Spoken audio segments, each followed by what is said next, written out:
Hello and welcome you all. मेरा नाम है शांतनु शुक्ला और आज हम पढ़ने जा रहे हैं मॉडल्स ऑफ कम्युनिकेशन। ठीक है, तो देखिए होता क्या है, कम्युनिकेशन का सिंपल सा तरीका होता है। सेंडर जो होता है वो रिसीवर को एक मैसेज भेजता है through a communication channel. Okay, तो सेंडर मान लो आपका ए है, रिसीवर बी है। ए ने बी को एक मैसेज भेजा है। किसके थ्रू मैसेज भेजेगा? एक चैनल के थ्रू। ठीक, वो पहुंचेगा बी के पास। अब ये चीज जो है कि एक कम्युनिकेशन कैसे होता है, क्या तरीका होता है, ये सब हमें कई लोगों ने समझाया। अलग अलग साइंटिस्ट थे या अलग अलग कम्युनिकेशन प्रोफेसर थे जिन्होंने हमको समझाया। तो अब होता क्या है कि आपके जब एनटीए नेट का पेपर आता है तो उसमें कई बार आपके जो पर्टिकुलर कम्युनिकेशन मॉडल से पूछा जाता है, तो उनके बारे में थोड़ा सा पढ़ लेते हैं। ठीक है। A model is a graphical representation design to explain the way variable works. It is the pattern, plan, representation or description designed to show the structure or working of an object, system or concept. Models of communication refers to the conceptual model used to explain the human communication process. Simple सा फंडा इतना है कि जो models हम पढ़ने जा रहे हैं वो मॉडल्स इस्तेमाल करे जाते थे क्या करने में? एक्सप्लेन करने में। क्या एक्सप्लेन करने में? ह्यूमन कम्युनिकेशन प्रोसेस, मतलब एक इंसान दूसरे इंसान से कैसे कम्युनिकेट करता है, यानी ए बी से कैसे बात करेगा, ये प्रोसेस समझाने के लिए जो मॉडल यूज करे जाते थे वो हम पढ़ेंगे। अब उस सेक्टर में सबसे पहला मॉडल है वो है शैनन एंड वेबर मॉडल। देखो कई बार ये आया हुआ है तो इसको इंपॉर्टेंट मार्क कर लीजिए।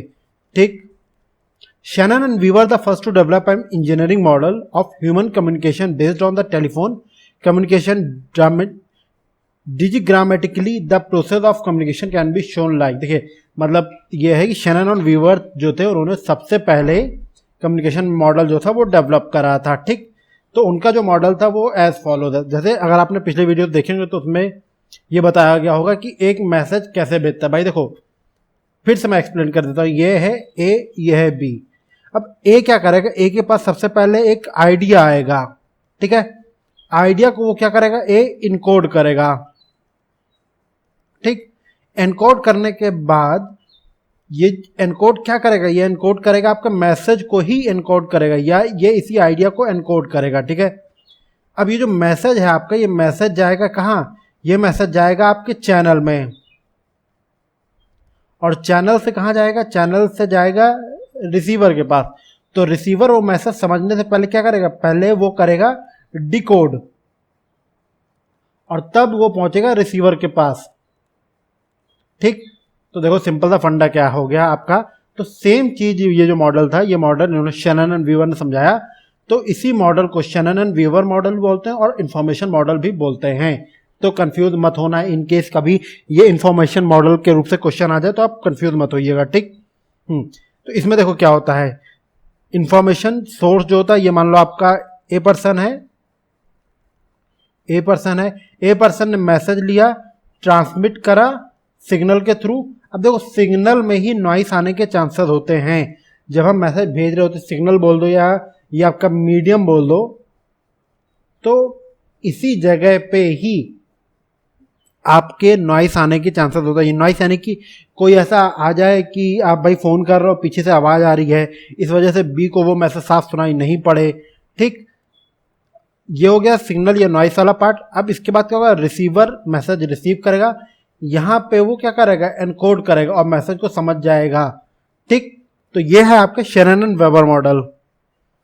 अब इसके बाद आता है विलियम स्क्रैमर मॉडल। ठीक है, तो इसमें क्या करा उसने एक overview of element of process of communication करा, एक्सप्लेन, यानी कि जो कम्युनिकेशन का प्रोसेस होता है उसको थोड़ा सा उसने एलैबोरेट करा या एक्सप्लेन करा। ठीक है,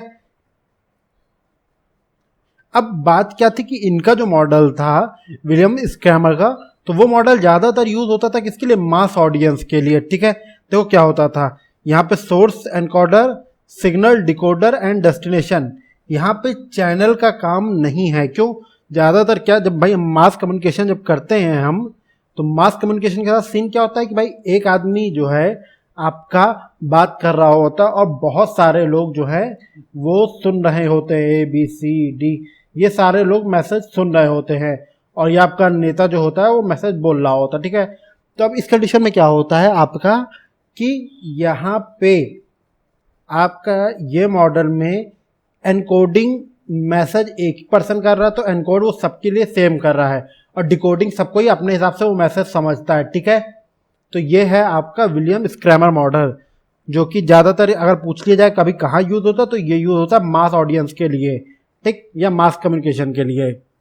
ओके, अब इसके बाद आते हैं हम लोग बात करते हैं मॉडल की, ठीक। This theory is known as a verbal model which was like described by American scientist Lasswell, considered as one side theory alike Aristotle. ठीक है, अरिस्टोटल जो थे आपके एक पुराने ये साइंटिस्ट कह सकते हैं या थिंकर बोल सकते हैं, ये एक एक्चुअली थिंकर थे। तो इन्होंने जो कम्युनिकेशन का मॉडल वन साइड थ्योरी जो दिया था उसी के बेसिस पे लॉसवेल ने एक मॉडल बनाया, ठीक है। तो लॉसवेल का मॉडल क्या था, अब ये देखिए ये थोड़ा सा फिलॉसफी वाली बात हो जाती है क्योंकि इन्होंने बेस दिया था किस पे, अरिस्टोटल के उस पे।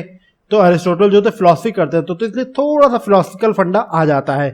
जैसे यहाँ पे है सेंडर और कम्युनिकेटर क्या करेगा, सेंडर और कम्युनिकेटर हो जाता है हु, जो कि मैसेज क्या है, से व्हाट, हु से व्हाट, फिर चैनल के थ्रू टू हुम, मतलब किसने क्या कहा, किस माध्यम से कहा, किसके लिए कहा, ठीक।